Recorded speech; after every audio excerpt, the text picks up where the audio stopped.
Agradeço também a oportunidade de estar aqui mais uma vez no IHU. Eu gosto bastante do IHU e da Unicinos, né? Lecionei aqui durante... Acho que eu vou ficar aqui mesmo. Sim. Eu lecionei aqui na Unicinos, né? E eu trabalhei também em outras instituições, e a Unicinos é o lugar que eu mais gostei de trabalhar até hoje, de todos os vários lugares que eu trabalhei, né? Então, gosto muito de estar aqui, agradeço por estar aqui com vocês, e também agradeço ao meu parceiro de publicação, o João Batista, que trabalha aqui, e também às pessoas que contribuíram para eu fazer essa exposição aqui, que são bolsistas lá na UFS, o Mário e o Pedro. Bom, então vamos lá. Eu vou fazer uma apresentação, tá, das desigualdades no Brasil e no mundo, também fazendo algumas comparações, e falar um pouco da questão tributária e da história um pouco recente, de forma breve, do capitalismo, e algumas alterações que ocorreram nesse meio tempo, tá? Deixa eu ver aqui, o que tem de importante para destacar também inicialmente é que eu vou apresentar muitos dados, né? Eu visto de economista, então eu vou colocar uma série de dados para vocês, né? Para retratar um pouco e também para deixar o meu argumento um pouco mais sólido, né? Que é o que a gente já imagina com relação à estrutura tributária do país e também as nossas desigualdades. Então, a minha exposição eu só queria saber, professor Suzana, com relação a tempo, o que você acha que eu posso... Então tenho prazo. Se vocês cansarem, me avisem, tá? Então, essa estrutura aqui da apresentação, tá? Eu vou falar primeiro capitalismo e desigualdades, depois teorias de tributação, na sequência, desigualdades no Brasil, e aí utilizando várias fontes, tá? PNAD, pesquisa de amostra por familiar, pesquisa de orçamento familiar, censos, e imposto de renda pessoa física, a estrutura tributária no Brasil, né, comparando internacionalmente, depois o histórico tributário no Brasil e, por fim, né, possíveis reformas tributárias e alterações que podem ser feitas no Brasil, tá? Então, vamos lá começar um pouco entendendo a questão da estruturação tributária e de onde veio e por que ela acabou se estruturando um determinado tipo de tributação no Brasil e no mundo. Então, se a gente analisar a longa história, né, desde o início do capitalismo, o capitalismo é um sistema que reproduz desigualdades, tá certo? Então, à medida que o capitalismo se iniciou, houve uma ampliação das desigualdades, inclusive até ampliação da pobreza, e todo o século XIX foi de muitos embates com relação a isso, né? E, então, o século XIX foi de solidificação do capitalismo e, ao mesmo tempo, de ampliação das desigualdades, né, em diversos países do mundo, até que no início do século XX, por motivos diversos, dentre os principais, a própria crise do capitalismo na década de 30, fez com que emergisse um novo tipo de arranjo social, né, seja do outro lado do mundo, que o comunismo emerge, né, com outras ideias, valores e sistema econômico social, e no ponto na Europa, principalmente, mas também em outros países, acabou se solidificando o welfare state, né, o estado de bem-estar social, também por influência das guerras, né, que tivemos duas grandes guerras, a própria crise de 30, né, que era a crise do capitalismo liberal, tá certo?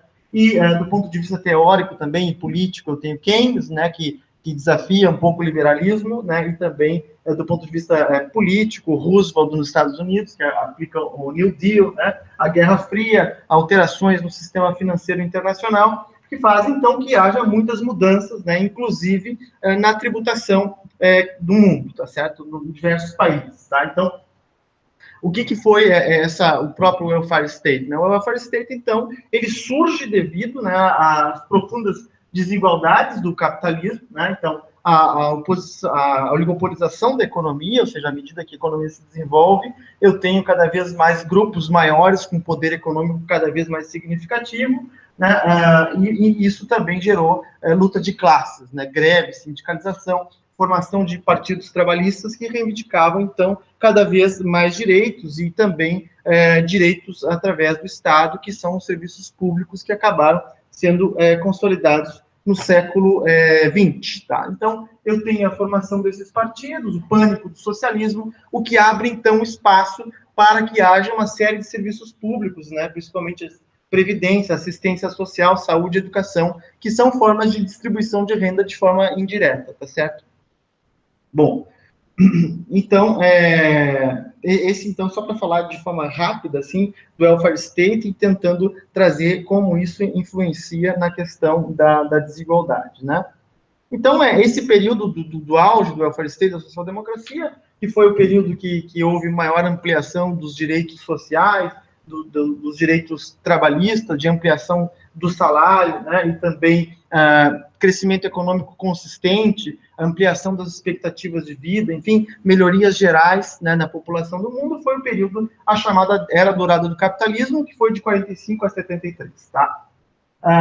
E é um acordo, então, entre Estado, empresas e cidadão, né, que é a distribuição de renda através dessas diversas políticas. Bom, na década de 70, melhor, assim como na década de 30 uma crise gerou um processo de alterações políticas e econômicas, na década de 70 isso também ocorre, né, e aí, bom, o que entra em xeque acaba sendo o welfare state, né, e o keynesianismo e tal, né. Então, é a crise do welfare state, né. Então, os liberais, como sempre, defendiam a redução da intervenção do Estado, e boa parte da intervenção do Estado eram essas políticas, né, de distribuição de renda, tá certo? Que se davam, seja de forma direta, através de ampliação de salários, seja de forma indireta, através de serviços públicos, né? Tem a crise da década de 70, né? Inflação, desequilíbrio fiscal dos estados, devido justamente a essa série de serviços públicos, né? Baixo crescimento econômico, que gera, então, espaço para alterações políticas, né, e também alterações do tipo de Estado que existe no mundo todo, né, e então, né, os conflitos políticos e sociais. Coloquei aqui um gráfico da crise do petróleo, que marca a década de 70, que acaba gerando diversos problemas na década de 70, 80 e mesmo até na década de 90, abrindo, então, espaço, né, para um novo período, tá certo? Que é o neoliberalismo. Aí nós temos diversos autores, né, o Hayek e o Friedman como símbolos, né, mas também outros, né, o consenso de Washington, tá certo? O FMI, Banco Mundial, Tesouro Nacional, recomendando, então, a redução de uma série de políticas públicas, né, dessas políticas públicas, e também alterações tributárias, e a gente vai ver um pouco o impacto disso, tá certo? Então, eu tenho o neoliberalismo do ponto de vista econômico, e eu tenho também a virada política do neoliberalismo, né, com Pinochet, Thatcher e Reagan, né, que também representam um pouco essas alterações que ocorreram na economia e na sociedade no mundo inteiro. Então, aqui foi apenas um breve situar, né, da evolução do capitalismo, suas desigualdades, contradições e alterações que ocorreram nesse período, tá? Então, esse período aqui de 80 para cá é que marca o período que nós estamos, tá certo? Com algumas pequenas transformações, mas é isso, né? A era neoliberal de redução do Estado, tá certo? Então, aqui nós temos, por exemplo, né, esse gráfico retrata aqui o número de greves nos Estados Unidos, né, que a partir da década de 80, um dos pilares do neoliberalismo é a fragilização dos sindicatos para reduzir, então, a capacidade dos trabalhadores imporem ganhos salariais, né? Ou seja, um conflito de classes, tá certo? Na tentativa de reduzir os direitos trabalhistas, e, de fato, isso ocorre, né? Então, aqui eu tenho a redução do número de greves nos Estados Unidos, o que faz, de outro lado, né, esse gráfico também é bastante famoso, né? Eu vou mostrar agora uma série de gráficos para solidificar esse argumento, né? Aqui, um dos argumentos que tem na economia neoclássica, que a gente chama, na concepção liberal, é de que, bom, o Estado não seria necessário, e também políticas públicas não seriam necessárias, intervenções através dos sindicatos não seriam necessárias, porque, né, cada um recebe de acordo com as suas produtividades, ou seja, a remuneração do trabalho, no caso o salário, diz respeito à remuneração da produtividade. Quando a gente observa, na verdade, o que de fato ocorreu, principalmente a partir da década de 70, né, eu tinha aqui um período que era keynesiana, vamos chamar assim, que a produtividade ela ia para e passo, né, à elevação do salário. A partir, então, né, desse período aqui de 73, que é a crise do petróleo, mas, sobretudo, a partir da década de 80, né, com Reagan, eu tenho uma elevação sistemática da produtividade e os salários, né, não acompanham, né? Então, essa diferença aqui é o que foi apropriado, então, pelas taxas de lucro. Então, de lá para cá, as taxas de lucro cresceram, tá? Aqui para retratar também, eu vou colocar alguns dados dos Estados Unidos, que tem muitos dados, e nos Estados Unidos isso foi bem mais forte, mais intenso do que nos outros países, né? Esse dado, então, aqui, que é a apropriação de renda de todos os estratos sociais nos Estados Unidos, mas destacando aqui os 99% e 1%. Né? Então, o que tem ocorrido nos últimos anos, o que chama a atenção de diversos pesquisadores, é uma elevação da participação do 1% mais rico, né, de forma muito descolada, né, dos demais. Então, eu tenho aqui os 99%, né, com uma variação relativamente modesta, né, da sua apropriação de renda, desde 80%, e 1% aqui, né, descolado, e essas alterações aqui geralmente são crises econômicas, né, aqui no caso a crise de 2008, que é basicamente a crise financeira, ou seja, boa parte desses ativos aqui são ativos financeiros, tá?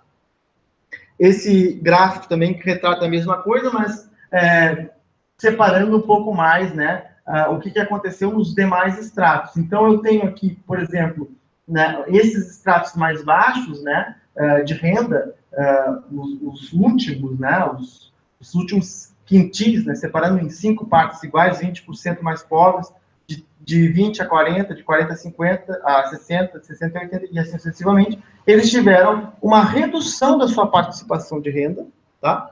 E o 1% mais rico, né, apenas 1% teve uma elevação, então, aquela mesma abrupta, né? E aqui entre 1% e 5% não altera tanto. Então, de fato, né, há um descolamento de 1% da riqueza, né, daqueles que são extremamente ricos, tá? Aqui, esse gráfico também que ilustra algo semelhante, né, que é a captura do crescimento econômico nos Estados Unidos e na União Europeia, tá? E aí, aqui são os mais pobres, aqui são os mais ricos. Né? Então, aqui são os 50% mais pobres. Os 50% mais pobres, nos últimos 26 anos, né, absorveram muito pouco do crescimento econômico, tá? E os 1% mais ricos, principalmente, mas não apenas, né, os 10% mais ricos, mas com destaque a partir de 1%, que acaba absorvendo boa parte do crescimento econômico, tá? Aqui também, esse gráfico eu acho bastante interessante, que ele mostra a participação dos continentes, né, na renda, ok? Então, eu tenho aqui a renda de todo mundo, né, todo mundo, os mais ricos aqui, os mais pobres aqui, onde eles estão, né? Os mais pobres, né, eles estão concentrados na Índia, tá certo? Uma parte em outros países asiáticos, uma pequena parte na China, aqui a África. Os mais pobres, então, estão em grande medida na África e na Índia, né? A classe média, ela é em grande medida chinesa, né, mas também em outros países asiáticos. E os ricos estão concentrados, então, na Europa, nos Estados Unidos e no Canadá, né? E a participação dos pobres nesses países é bem menor. Então, aqui a gente tem uma ideia da concentração de renda nos demais países. Vou esperar o pessoal se acomodar aí. Tudo bem. Sem problema. Aqui, também os dados mais, também dos Estados Unidos, que ilustram algo semelhante, né? Eu tenho um crescimento, né, de renda de 15%, né, de 80 para cá, dos 90% mais pobres nos Estados Unidos, e do 1% de 138%, tá certo? Então, um crescimento bastante acentuado do 1% mais rico nos Estados Unidos.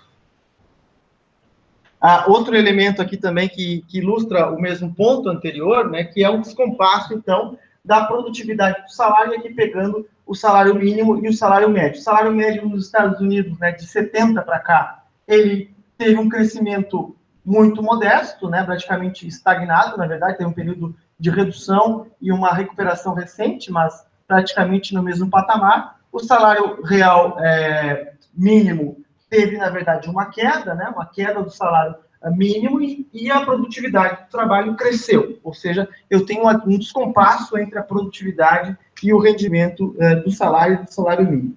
Esse gráfico também é um gráfico dinâmico, na verdade, que todos eles ilustram as mesmas coisas, né? Ou seja, só reforçando bem o argumento, né? Eu tenho aqui os mais pobres e os mais ricos, né? Também para os Estados Unidos. Aqui o crescimento da renda dos mais pobres em 1980 crescia em média 13,5% e os mais ricos cresciam em torno de 1%. O que aconteceu progressivamente, então, desde o período da década de 80, foi que os mais pobres foram crescendo cada vez menos a sua renda, que no caso, os mais pobres estão aqui, né, com crescimento baixo, e os mais ricos, então, têm essa elevação aqui, abrupta aqui, né, o 0,001% de crescimento dos mais ricos, ou seja, né, isso, boa parte do crescimento econômico tem sido capturado pelo 1% mais rico e, sobretudo, por 0,01%, enquanto os 50% mais pobres, principalmente, tiveram sua renda estagnada nos últimos 30 anos, basicamente, né? Aqui é a mesma coisa, o 0,01% mais rico nos Estados Unidos, que tem uma elevação de 22% de apropriação da renda, o 1%, ou melhor, aqui 1% e o 0,1% tem uma apropriação de 10% da renda, tá? E aqui, só para comparar também outros países, segmentando só a remuneração do salário e colocando também, no caso aqui, o Brasil, né? Eu tenho aqui o Brasil, que são os 10% mais pobres e os 10% mais ricos, né? A diferença, então, salarial. O Brasil, claramente, o país que tem uma concentração de renda muito elevada nos 10% mais ricos, né? Os países também, a Argentina, a China também, a Indonésia, México, a Índia, mas o Brasil é o mais concentrado de todos eles, né? Boa parte, quer dizer, a renda está concentrada em 10%, e aí quando a gente vai ver um pouco mais detalhe, vai ver que, na verdade, é mais concentrado ainda, né? Voltando aos Estados Unidos, o que acontece, na verdade, com o Reaganomics é isso, né? Eu tenho uma redução da sindicalização e, por consequência, então, a ampliação da apropriação de renda dos mais ricos e, sobretudo, do 1% mais rico, que acontece, né? Aqui, o mesmo argumento, aqui também, né? Naquele período anterior que eu tinha demonstrado anteriormente, né? Eu tenho uma ampliação da apropriação de renda dos mais pobres, 90% mais pobres, se mantém estável, de 80 para cá, cai, né? E o inverso com os 10% mais ricos que tiveram uma queda com as políticas públicas, né? E a partir de 80, então, com a redução do Estado, eu tenho uma progressiva ampliação da apropriação de renda dos mais pobres. E isso foi, eu coloquei os dados dos Estados Unidos, porque primeiro que tem mais dados de lá, e segundo, porque lá foi mais acentuado esse processo, mas, na verdade, ele foi um processo generalizado que aconteceu em diversos países, é o neoliberalismo, tá certo? Eu tenho, então, um longo período de redução das desigualdades, aqui eu tenho dados dos Estados Unidos, Canadá, Austrália e Reino Unido, né? Um longo período de redução das desigualdades até 1980, de 80 para cá, uma ampliação da apropriação de renda do 0,1% mais rico, né? Em todos esses países, com destaque para os Estados Unidos, tá? Aqui, dados para o mundo inteiro, né? Eu tenho, então, aqui a apropriação de renda mundial, né? Dos 50% mais ricos nesses últimos, 50% mais pobres, melhor, nesses últimos 26 anos, né? Estável e 1% com um crescimento importante, né? E notem, né? Aqui 1% se apropria desse segmento de renda, em torno de 20%, e 50% se apropria de menos de 10%. Além disso, o que se tem sido observado, né, e por isso tem sido chamada a atenção de diversos pesquisadores pelo mundo, inclusive alterando a própria teoria, as concepções econômicas, né, eu vou colocar um pouco aqui de teoria econômica também, tá? Eu tenho progressivamente uma ampliação da desigualdade de pessoas que vivem do seu patrimônio e que, portanto, não trabalham, ok? Então, aquela questão do mérito, né, da riqueza relacionada ao mérito, na verdade, o que tem sido observado é que muitas pessoas, as mais ricas, elas não trabalham e nunca trabalharam, elas são herdeiras de fortunas que são herdeiros de herdeiros de herdeiros, né? E isso hoje é mensurado com uma tendência de crescimento, tá certo? Então, eu tenho cada vez mais, os mais ricos, eles são herdeiros, né, de fortunas, e, portanto, né, não trabalham, tá? Então, aqui eu tenho um histórico desde o século XIX, né?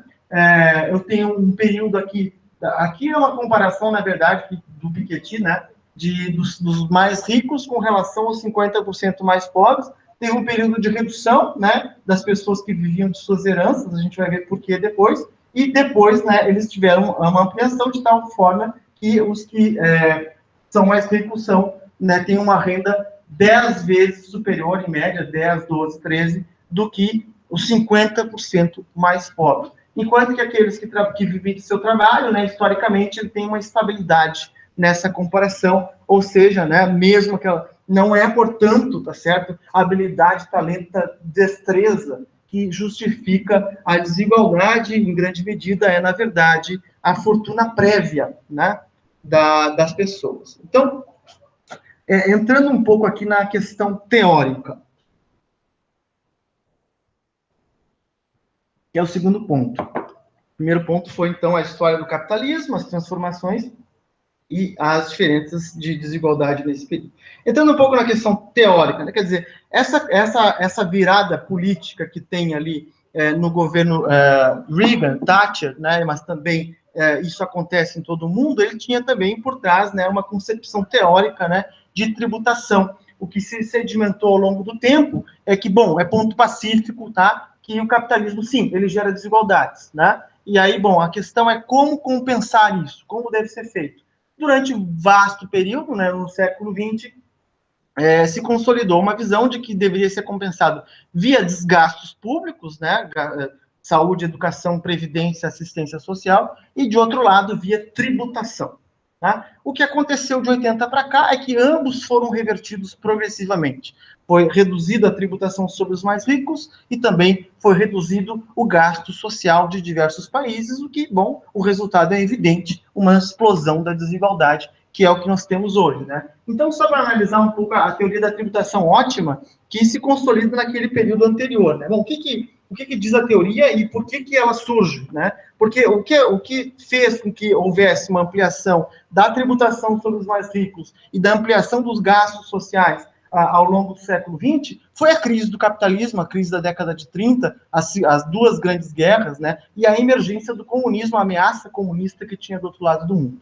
Quando nós chegamos na década de 80, nós vínhamos de uma outra crise e entra a fase neoliberal. Do outro lado do mundo, eu tenho o colapso da União Soviética, então deixa de existir aquele pânico do socialismo, certo? E aí eu tenho, então, uma reviravolta que é o ressurgimento do liberalismo, que é o neoliberalismo, e que vai, então, alterar, né, profundamente a forma como que a sociedade se organiza, inclusive do ponto de vista tributário, que é que a gente vai entrar aqui, né?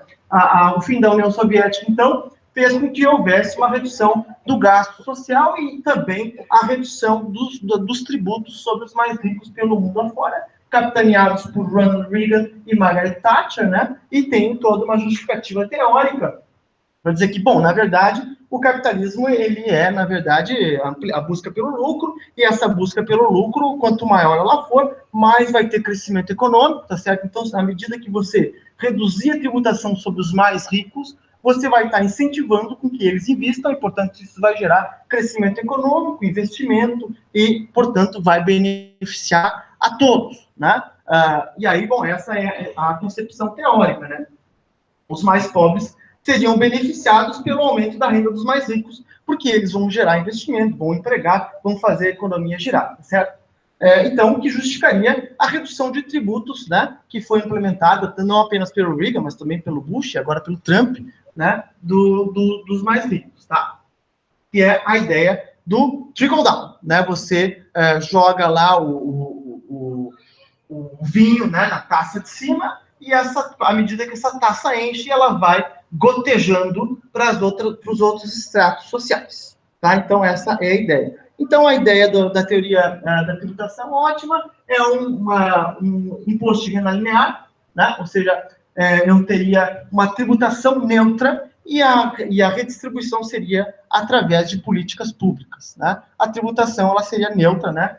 O flat tax, né? E aí o James Mills, que acaba também, vários autores acabam construindo essa concepção, né, dentre eles o Mills, né, que diz que, bom, à medida que você tributa os mais capazes, aqueles mais inteligentes, mais hábeis, com mais destreza, eles vão poupar mais, vão investir mais, isso vai gerar crescimento econômico. Bom, então, se você tributá-los, você vai estar penalizando os mais capazes, e isso não seria eficiente, tá certo? Além disso, os indivíduos que têm capacidade cognitiva, que seriam os mais inteligentes e, portanto, os mais ricos, né? Eles têm mais paciência de poupar e a poupança faz com que haja ampliação do investimento e isso gera crescimento econômico, tá? Então, o que deve ser feito na concepção da teoria da tributação ótima? Reduzir os impostos sobre os mais ricos, reduzir o imposto sobre o capital, né? Não tributar o rendimento do capital, aqui o Stiglitz e o Atkinson falavam isso na década de 70, né? A ideia, né, de que houvesse, então, o trickle-down. Né? O que aconteceu, então? Aconteceu aquilo tudo que eu mostrei, né? Uma redução das greves, né? Uma fragilização dos sindicatos, os salários caíram, né? Os mais pobres se apropriaram cada vez menos da riqueza e um crescimento abrupto, né, do 1% mais rico, né? Aqui a tributação de imposto de renda, o que acontece é justamente isso, cai a alíquota de imposto de renda no mundo inteiro, e no Brasil também, depois eu vou colocar os dados, né? Cai as alíquotas de imposto de renda e os mais ricos ficam, portanto, mais ricos. O que aconteceu, na verdade, foi isso aqui, tá certo?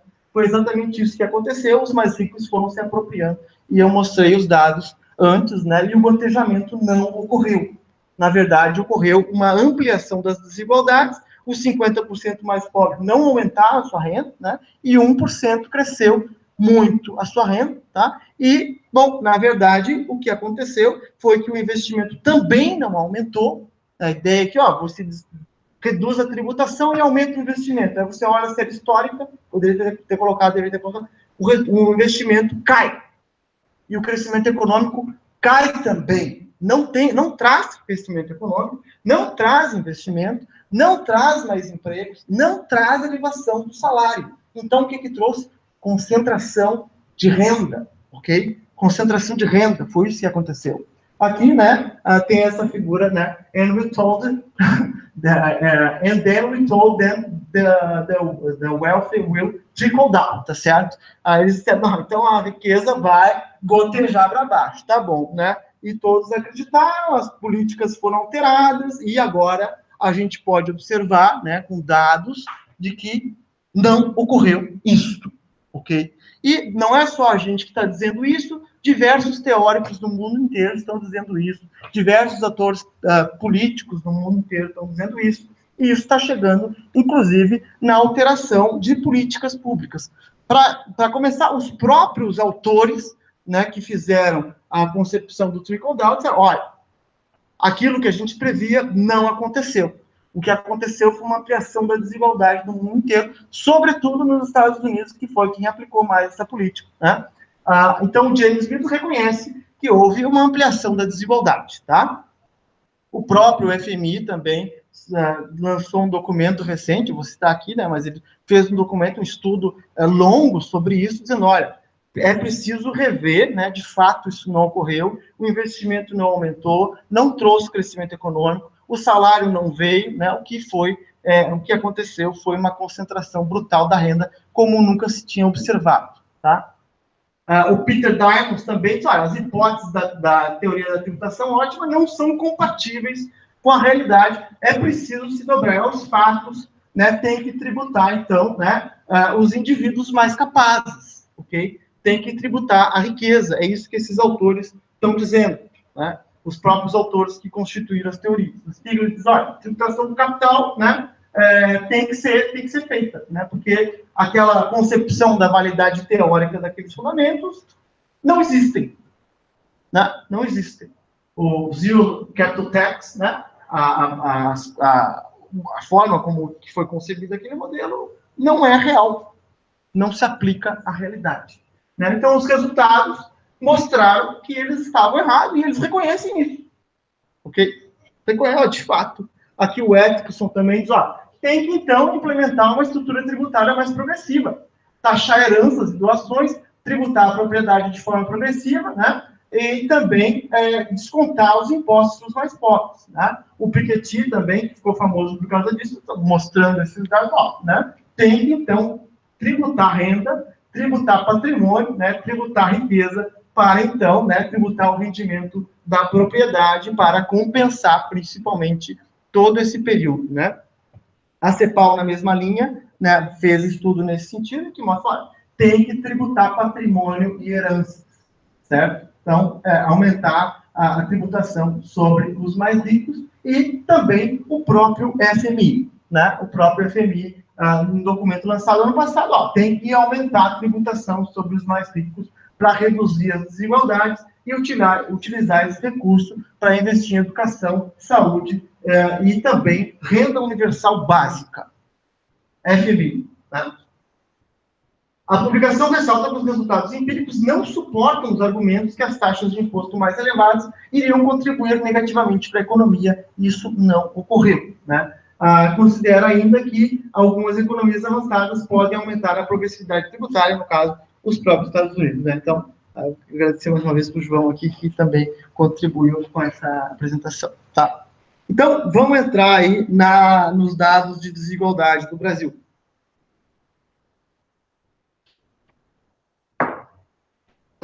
Como a gente sabe, o Brasil é um dos países que tem a maior desigualdade do mundo, e eu vou colocar isso em dados, tá? Então, a gente, aqui, para colocar o índice de Gini, que é o índice mais famoso que mede a desigualdade de renda, ok?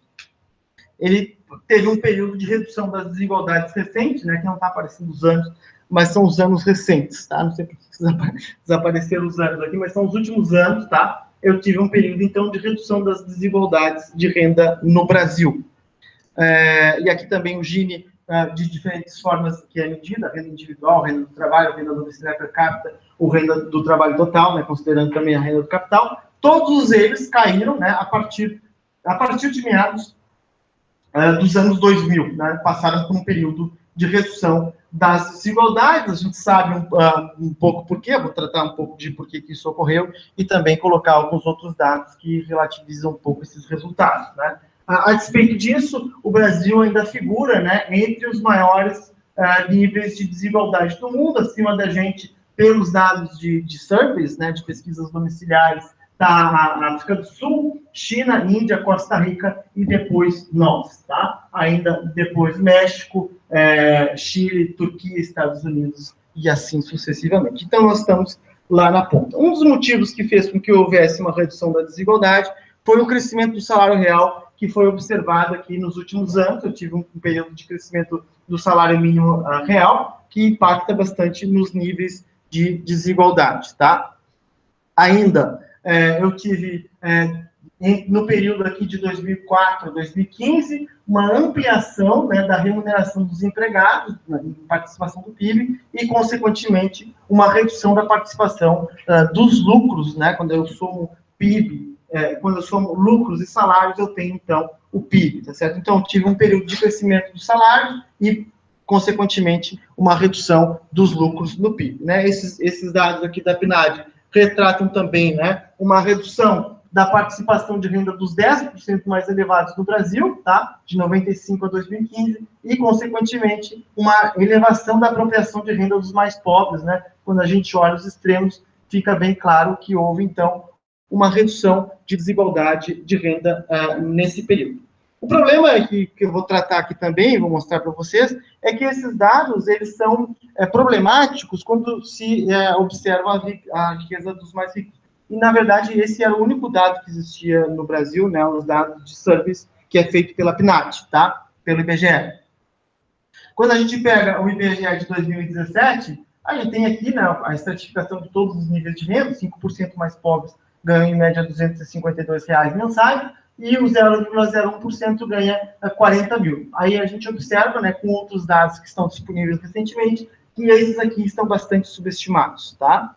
Esses aqui são mais precisos. Quando a gente pega os dados de imposto de renda, que, enfim, né, foram divulgados mais recentemente, a partir de 2015, e que eu tenho estudado um pouco mais sobre isso, né, a gente olha que os 10% mais ricos, eles ganham, em média, R$ 4 mil, né, que é mais ou menos compatível com os dados da PNAD, mas quando a gente pega os níveis mais elevados de renda, né, chega a R$ 600 mil, tá, mensais, ok?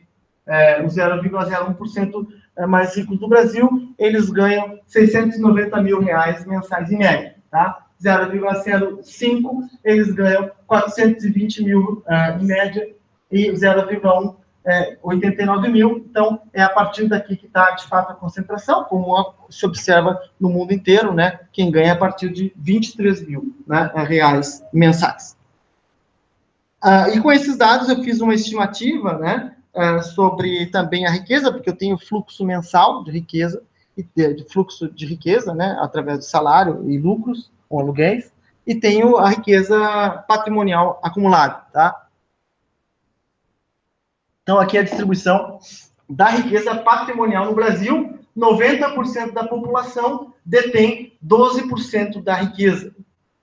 E 0,9% detém 60% da riqueza. Né? Então, isso é um nível de concentração extremamente elevado. Né? Extremamente elevado. Daí eu vou colocar alguns comparativos internacionais também. Isso aqui são dados do imposto de renda. Tá? Se a gente pega todos os declarantes de imposto de renda, segmenta em 100 partes iguais, né, que é aquele dado lá de estratificação centílica, né, e pega a média de rendimento deles, a gente vê que a taxa de variação não é muito acentuada, né, e também o rendimento médio não varia muito, a não ser no 1%. Né, ele passa a crescer a partir do 3% e no 1% dá um salto violento, como acontece no resto do mundo também, tá? Se a gente pega esse último 1% e divide em 10 partes iguais, de tal modo que eu tenho 0,1% mais rico aqui, eu observo o mesmo fenômeno. Eu tenho uma variação relativamente constante e concentra em 0,1%, tá? E quando a gente pega o patrimônio, a gente observa a mesma coisa aqui. Aqui é a média de patrimônio declarada de todos os declarantes de imposto de renda. Aqui todos que declaram que são relativamente ricos, digamos assim, eles têm um patrimônio mais ou menos igual, e eu tenho uma elevação abrupta, né, nessas últimas faixas, né, que é o 3%, com destaque para o 1%, e quando eu pego esse último 1% e separo em 10 partes iguais, né, eu tenho o mesmo fenômeno, passa a crescer a partir do 0,012, né, e cresce abruptamente no 0,01, ou seja, uma riqueza extremamente concentrada, uma renda extremamente concentrada. Quando a gente compara isso com outros países, né, a gente tem aqui a participação da riqueza do 1% em diversos países, que a gente viu, né, diversos países lá nos Estados Unidos, é bem concentrada. Quando a gente compara a concentração de renda do Brasil com comparação a outros países, adivinha quem está aqui em cima? Somos nós mesmos, tá? Aqui está, então, a concentração de renda do 1% mais rico do Brasil, e aqui é dos outros países, né? Índia, Malásia, África do Sul, Taiwan, Coreia, Indonésia, Singapura, países parecidos conosco, ok? E aí, bom, tem diversos outros dados de diversos outros pesquisadores que retratam exatamente isso. A nossa concentração de renda é imensa, muito acima da média, ok? Mesmo comparado com os países de alta concentração de renda, tá? E aí, bom, isso aqui mostra a participação de renda a partir de declarações de imposto de renda e aqui a partir da PNAD. Então, claramente, a gente nota que a PNAD, ela subestima a participação de renda dos mais ricos, né? Aqui comparando, então, PNAD, censo, pesquisa de amostra por domicílio e declaração de imposto de renda, né? A apropriação do 1%. Aqui, a partir da declaração de imposto de renda, né, em torno de 20% a 23%, ou seja, 1% da população absorve 23% da renda anualmente. Pelo censo, dá em torno de 20%. Pela pesquisa de amostra de orçamento familiar, dá em torno de 16%, né? E pelas PNADs, dá em torno de 10%. Tá? Então, o dado que acaba sendo mais preciso, embora também subestimado, que é claro que isso é renda declarada, né? É esse aqui de imposto de renda, que acaba sendo, então, mais fidedigno, né? Então, nós temos que, no Brasil, 1% se apropria de 23%. Na maior parte dos países, isso gira em torno de 5 a 15%. Tá? Então, de fato, nós somos um caso a ser estudado. Né? Os Estados Unidos, que é uma exceção, que é um país de muita concentração, né? 20% é menos também do que no Brasil. Aqui, se a gente quiser comparar, né, eu vou mostrar aqui rapidamente esse site, que é possível mostrar aqui, no caso, a gente pode olhar, né, de diversos países, desde o século XX, tá? Desde o início do século XX, por exemplo, vamos colocar, aqui está o Brasil, esse azulzinho, o vermelho é Estados Unidos, e o amarelo é o mais baixo, né, a mais baixa concentração de renda, um dos países que tem mais baixa, a Suécia. Tá? Então, vamos ver aqui, por exemplo, a Rússia, né? A Rússia está ali, apareceu, né? O que aconteceu com a Rússia aqui foi um período longo de redução, aqui, no século XX, redução comunista, depois, a partir do fim do comunismo, a elevação, né, de concentração de renda, que não chega aos patamares brasileiros, mas cresce bastante. Né? E dá para, se vocês quiserem brincar nisso aqui, né, dá para colocar aqui, por exemplo, a Argentina, país vizinho, né, também cresce desigualdade a partir de 1980, mas longe do patamar brasileiro. Ok? Então, só para mostrar esse site que ele mostra de forma dinâmica, com mapinhas e tudo mais, né? A concentração de renda em diversos países, inclusive no Brasil. Então, aqui, né, o Brasil, tá, Estados Unidos e Suécia, a participação do 1% mais rico. O 0,01% também mais escandaloso ainda, né? Eu tenho uma participação aqui dos dados tributários e como seria pelas PNADs, então, muito subestimada. Ou seja, a concentração de renda do 1% mais rico é muito maior do que se imagina. Quando pega os 10%, né, as PNADs estão ok, né? Os 10%, os dados são semelhantes com os dados do censo e também do imposto de renda, então eu tenho uma subestimação dos 10% mais ricos, que é grande média as pessoas que acabam declarando renda, né? Aqui o histórico, né? Ou seja, se a gente olhar, eu tive um período de redução das desigualdades, mas essa redução foi na base. O topo manteve a sua participação, né? Então, a participação do 1% é relativamente estável nos últimos anos, né, no Brasil. Aqui 0,1, 1 e 5%, né, no Brasil e tal, né? 0,1 se apropria de 10%, 1 em torno de 20%, né, e 5 quase 50%. Quase metade da riqueza do Brasil é para 5% da população, tá? Enfim, os mesmos dados, né, de outra base, mesma coisa, não vou, né, gastar o cansaço de vocês, né? E aqui, de novo, né, comparando o Brasil com outros países, a participação de 1%, Brasil, né, lá em cima, Estados Unidos, China e França. Então, a França muito mais igual e o Brasil um caso, né, de extrema desigualdade. Okay? Aqui o Brasil, comparado a outros países emergentes, mesma coisa, né? Mesmo os países mais concentrados, como a África, a gente é maior, a Argentina, a gente é maior, a Colômbia, a gente tem uma desigualdade maior. Os 10%, mesma coisa, né? Altamente concentrado, ó. Brasil, né, lá em cima, Estados Unidos, que é muito concentrado também, mas bem abaixo, China aqui, né? E a França mais igual lá embaixo. Tá? Então, aqui uma comparação internacional também dos 10%, né? Nós estamos, no caso, assim, né, que mais concentrado do que nós, só países do Oriente Médio, que são aqueles países em que meia dúzia de sheiks árabes tem toda a riqueza. Né? Só esses que são mais desiguais do que o Brasil. Né?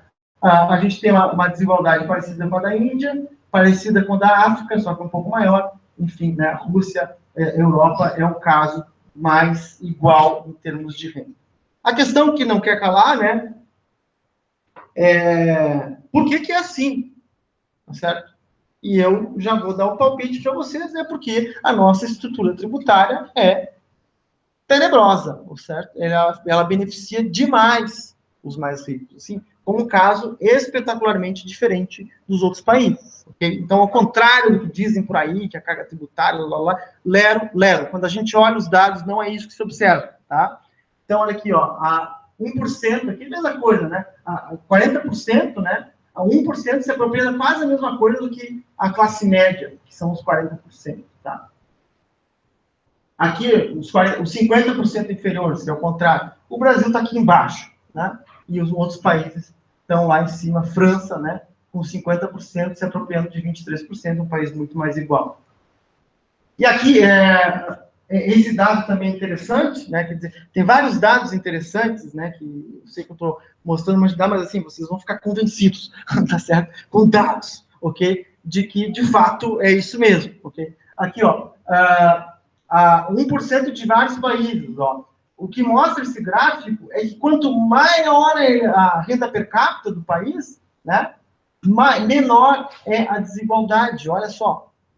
Né? Então, os países que têm uma renda per capita menor, aqui no Brasil, pum, lá em cima, tá certo? Como sempre, completamente fora da curva. Né? Então, uma tendência de, à medida que os países enriquecem, a desigualdade cai.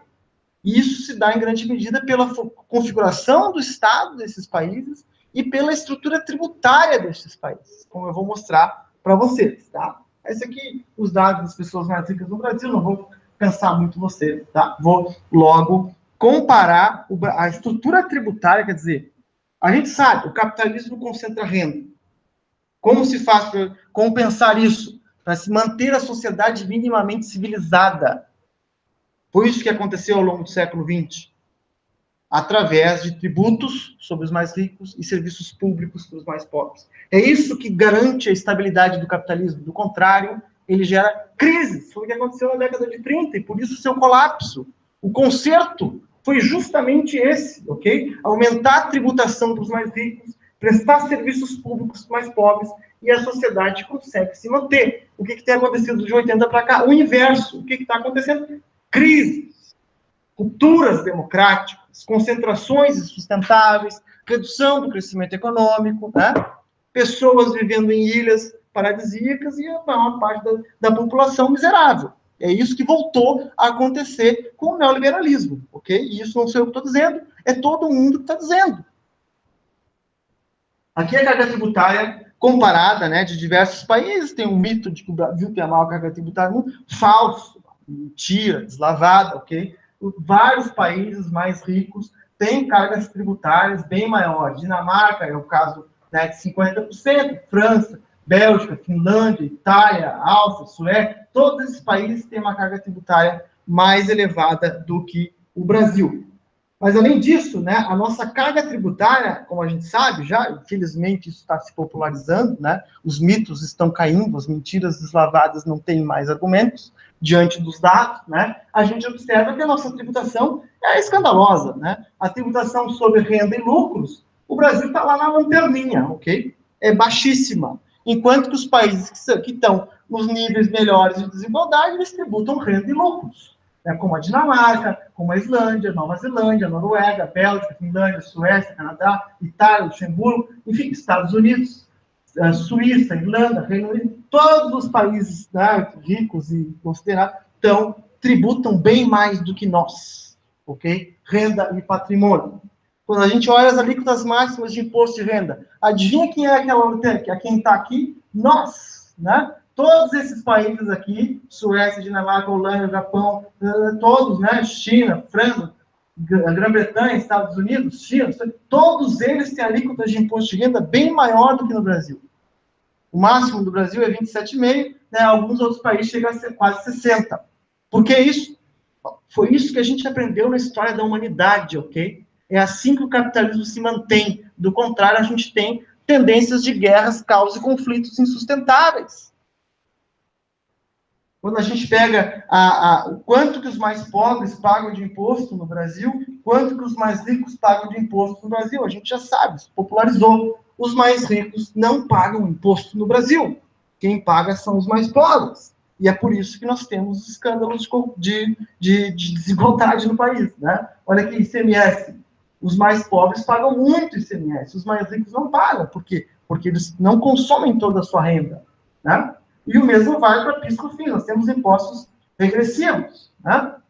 Aqui aumenta, a partir daqui se paga imposto de renda, que vai aumentando, mas os outros reduzem. Né? De tal forma que, em média, os mais pobres, né, eu tenho esse dado ali posteriormente, gastam 32% da sua renda com tributos, enquanto os mais ricos, né, os 10% mais ricos, é menos de 20%, e eu vou mostrar 1% mais rico, que vocês vão ver que aqui é o país em que os ricos menos pagam imposto.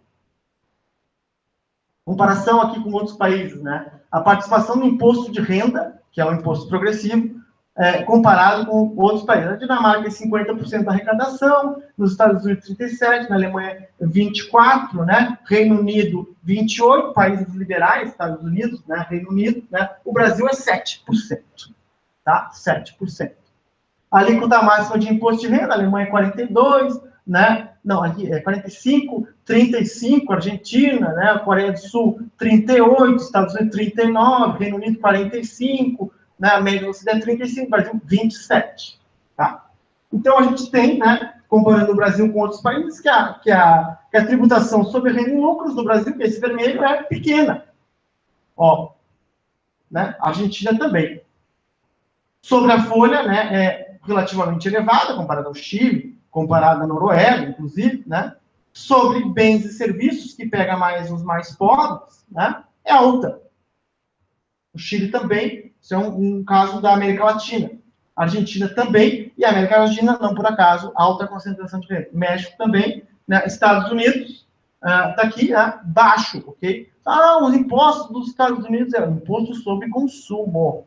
O imposto sobre renda é bem alto. Imposto sobre patrimônio é bem alto. No Brasil, é baixo. Né? E também aqui, na Suécia, né, o imposto sobre renda é alto, sobre aqui, Reino Unido, país liberal. Imposto sobre propriedade é alto. França, imposto sobre propriedade alto, né? Então, esses países todos têm uma configuração tributária muito mais progressiva. Né? Aqui a comparação de todos esses dados que mostra isso. Ó. Imposto sobre propriedade no Brasil é 13,9% da arrecadação, né? Nos Estados Unidos é 11%, no Reino Unido é 11%, ok? Na Argentina é 9%, tá?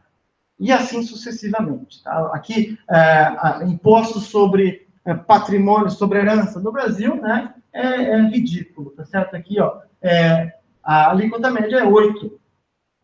No Chile, a máxima é 8%, olha, a média é 3,8%. No Chile, 25%. Nos Estados Unidos, 40%. Na França, 60%. No Japão, 50%. No Luxemburgo, 48%. No Reino Unido, 40%. Na Suíça, 50%. Ok? Isso sobre herança e sobre doação é a mesma coisa, né? A Alemanha é 50% e tal, é parecido, tá? O Chile é maior ainda.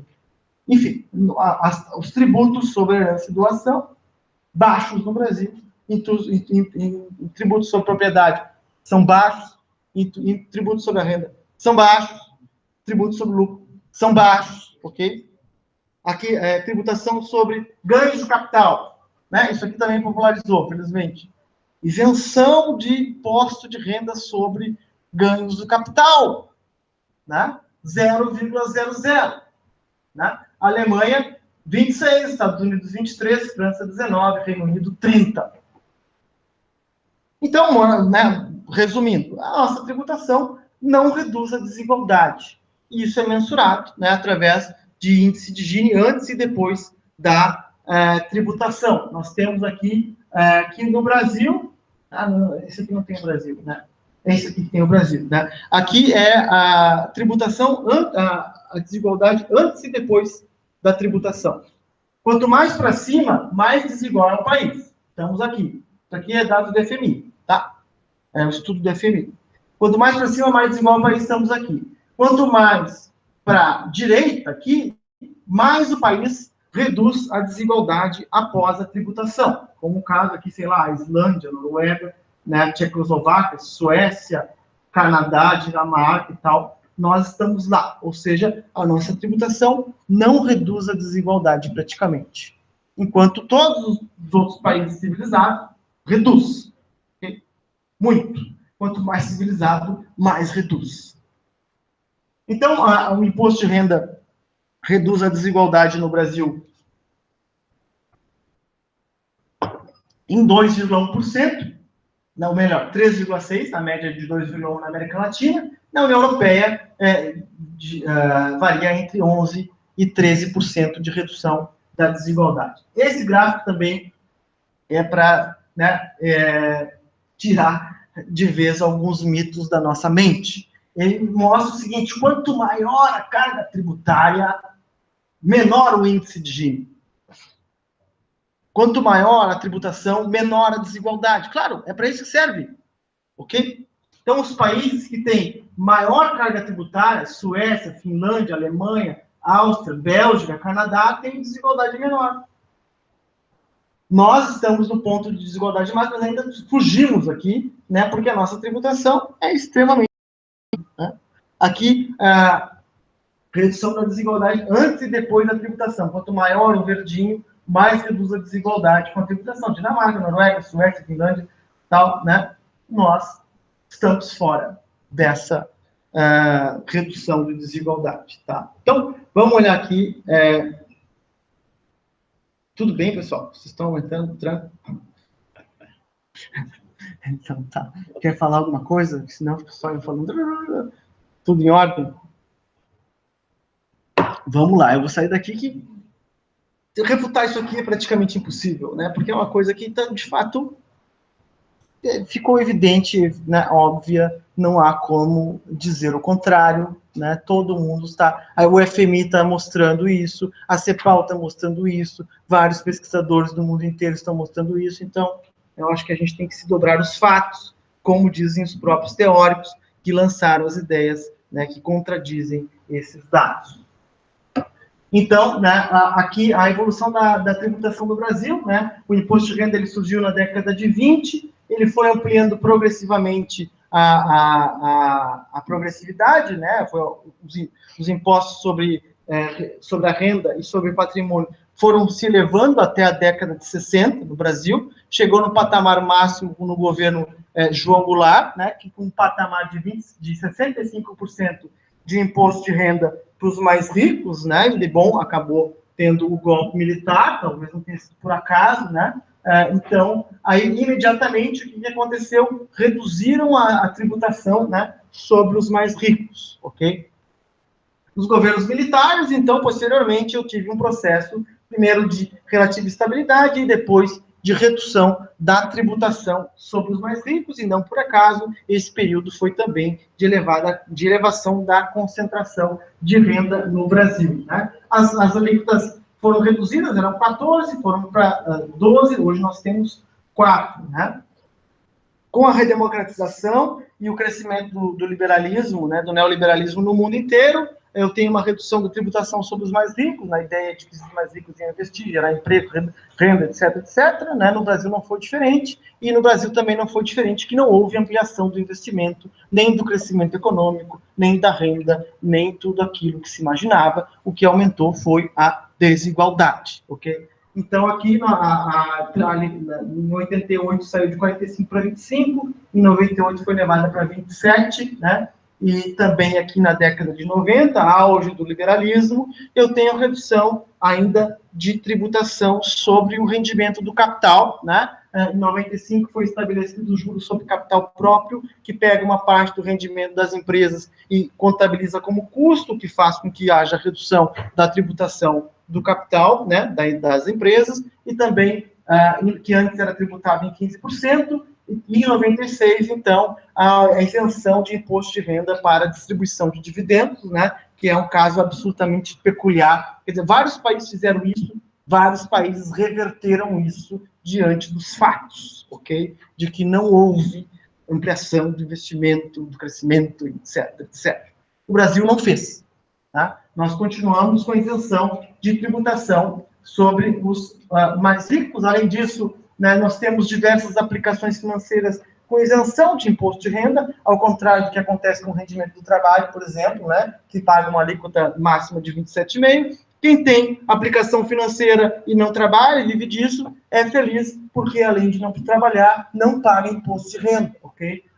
Letras de crédito agrícola é isento de imposto de renda, letras de crédito imobiliário é isento de imposto de renda, poupança é isento de imposto de renda, ações isento até R$ 20.000 movimentados por mês. Eu tenho, né, aqui, historicamente, né, uma redução das alíquotas de imposto de renda, que aconteceram, então, nesse período aí no final da década de 80, tá? Que se mantém. O período que teve de elevação da carga tributária, essa carga tributária foi sobre os impostos diretos, né, ou melhor, indiretos, né, que capta mais os mais pobres, né, que consomem boa parte de sua renda. Então, nós temos, quando a gente olha os dados de imposto de renda, né, 60%, arredondando, é rendimento tributário, né, 30% é rendimento isento e 9% tributado exclusivamente na fonte. Boa parte desses aqui são, então, rendimentos do capital. E aqui, rendimentos do trabalho. Então, o rendimento do trabalho é tributado, o rendimento do capital, não. Quando a gente pega aquele 1%, vai segmentando, a gente vê que aquele 0,1% tem as 21 mil pessoas mais ricas do Brasil, né? Eles tiveram um rendimento de 167 bilhões, né? E 74% desse rendimento é isento de imposto, tá certo? Então, eles não pagam imposto de renda, de forma que os mais baixos, eles pagam uma alíquota de 1,35% de imposto sobre a sua renda. Eu pago bem mais do que isso, ok? Quando a gente vai separando em termos de salários mínimos, tá certo? Aqui, né, os salários mínimos aqui, rendimentos isentos. Aqui os mais pobres, aqui os mais ricos. Quanto mais ricos, mais rendimentos isentos, que são lucros. Né? Base de cálculo de imposto de renda, que tira lucros, né? Quanto mais ricos, menor a base de cálculo, os lucros saem da base de cálculo, e aqui a alíquota efetivamente paga de imposto de renda. Eu tenho um processo de elevação, até quem ganha de 20 a 30 salários mínimos, que são pessoas que vivem majoritariamente do seu trabalho. A partir daqui, uma redução progressiva, de tal forma, né, que esses que ganham mais de 320 salários mínimos pagam menos de 2% de imposto de sua renda. Aqui é o mesmo dado que acaba mostrando isso com mais precisão, separando os recebedores de lucros e dividendos, que pagam bem menos imposto de renda, aqui, né? E aqueles que, os declarantes totais, né? Incluindo todos, e excluindo os recebedores de lucros e dividendos, ou seja, rendimento do trabalho em grande medida. Pior, né? No Brasil, além disso, você pode descontar da declaração de imposto de renda aqueles gastos privados. Qual é o sentido do imposto de renda? A lógica? A lógica é reduzir as desigualdades que se reproduzem nas sociedades capitalistas. E essa desigualdade vai ser através de impostos. E esses impostos vão financiar serviços públicos. Como é que é no Brasil? Você desconta boa parte das suas declarações para financiar serviços privados e individuais em saúde e educação, né?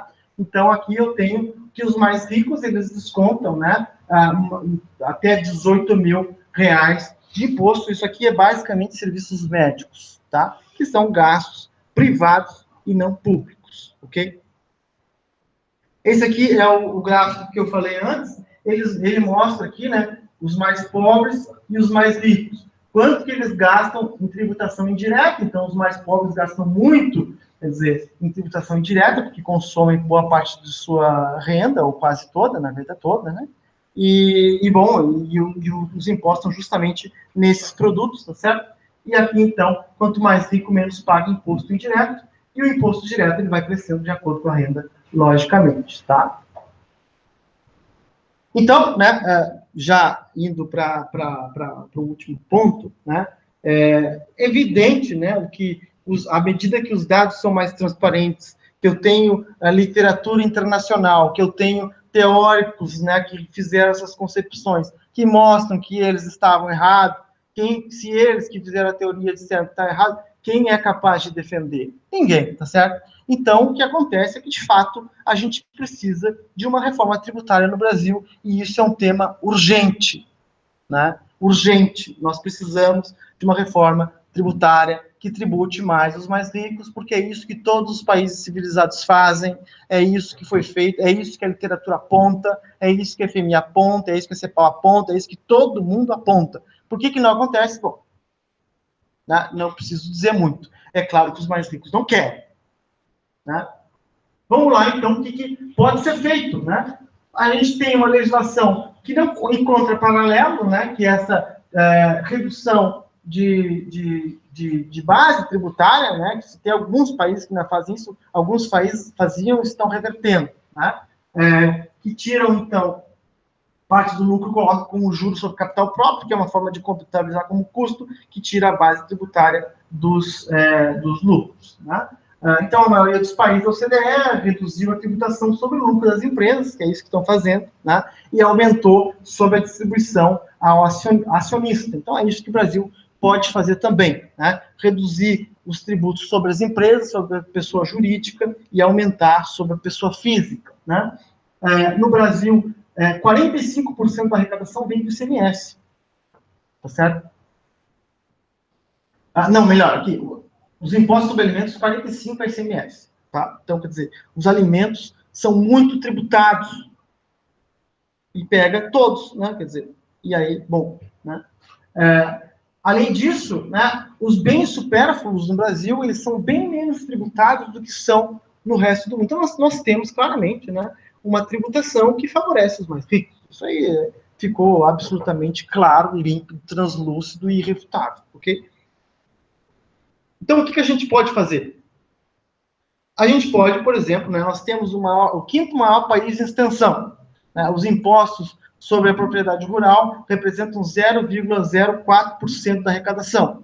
Então, nós podemos aumentar os impostos sobre as áreas rurais, o ITR. Isso aqui, simbólico, não tem efeito nenhum, praticamente, em termos tributários, mas, né, o fato é que quem tem jatinho, avião, helicóptero, não paga IPVA, e quem tem Fusca 88 paga. Né? Tributar a aplicação financeira, certo? Se o rendimento do capital, se o rendimento do trabalho é tributado, a pessoa que está trabalhando, né, meritocracia e tal, paga imposto. Por que aquela pessoa que está em casa essa hora, descansando, ou sei lá, curtindo a vida nas Bahamas, com aplicações financeiras do banco, não paga? Tem que pagar, é evidente, né? Então, tem que tributar as aplicações financeiras, né? LCA, poupança e ações.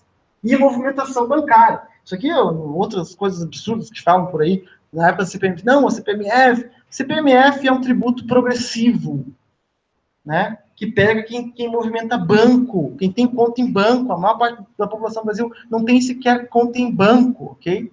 Então, é um tributo progressivo. Tem que tributar a movimentação bancária, e o IOF é uma alternativa também. Propriedade imobiliária, a gente viu, não tem praticamente paralelo no mundo de país que tributa tão pouco a propriedade. Podemos aumentar o tributo direto, IPTU. Heranças e doações, isso aqui está caindo de maduro. Praticamente não tem um candidato a presidente que está negando que vai aumentar a tributação sobre heranças e doações, né? Da esquerda à direita. Né? Porque, bom, vamos nos dobrar aos fatos, ok? Pode reduzir o imposto de renda da pessoa jurídica, a contribuição social do lucro líquido, e tributar os dividendos que são distribuídos aos acionistas, de forma a incentivar, então, aí sim, né, o reinvestimento dos lucros, né, e não a distribuição dos lucros. Tá? Eliminar o juros sobre capital próprio, que também é uma excrescência. Né?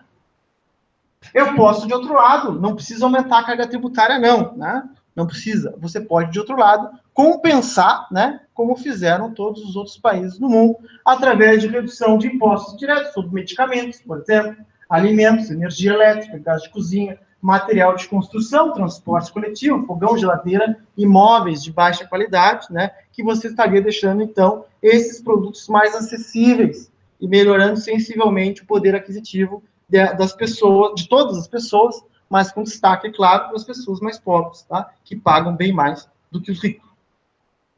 Aumentar a contribuição. Isso aqui também, né, como a gente sabe, o Estado, apesar dos serviços públicos que ele faz, que distribuem renda, ele também concentra renda, né, na medida em que muitos grupos que trabalham no Estado têm elevadas rendas, ok? Como os juízes, que recebem bem acima do teto constitucional, com auxílio, né, moradia de R$4.000, só isso já é maior do que 90% da renda de todo o país. Ou seja, só o auxílio moradia que todos os juízes ganham já é maior do que a renda de 90% da população brasileira. Então, né, enfim, dá para tributar, tá certo? Dá para tributar, e, inclusive, né, já tivemos algumas reformas previdenciárias que tributam em 11%, né, aqueles que ganham acima do teto constitucional, tá? Então, acima do teto constitucional, acima do teto do INSS, isso já ocorreu em 2013, todos aqueles que recebem acima do teto do INSS, que são funcionários públicos aposentados, pagam 11% de sua renda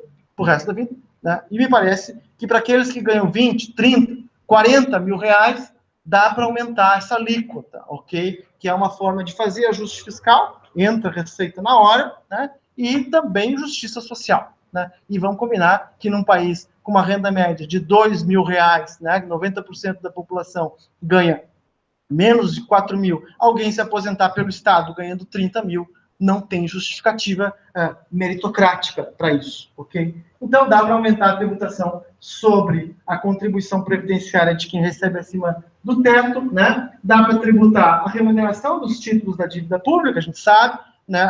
Quando o Estado arrecada 33% do PIB, tá? No Brasil, 8% do PIB é em juros da dívida pública.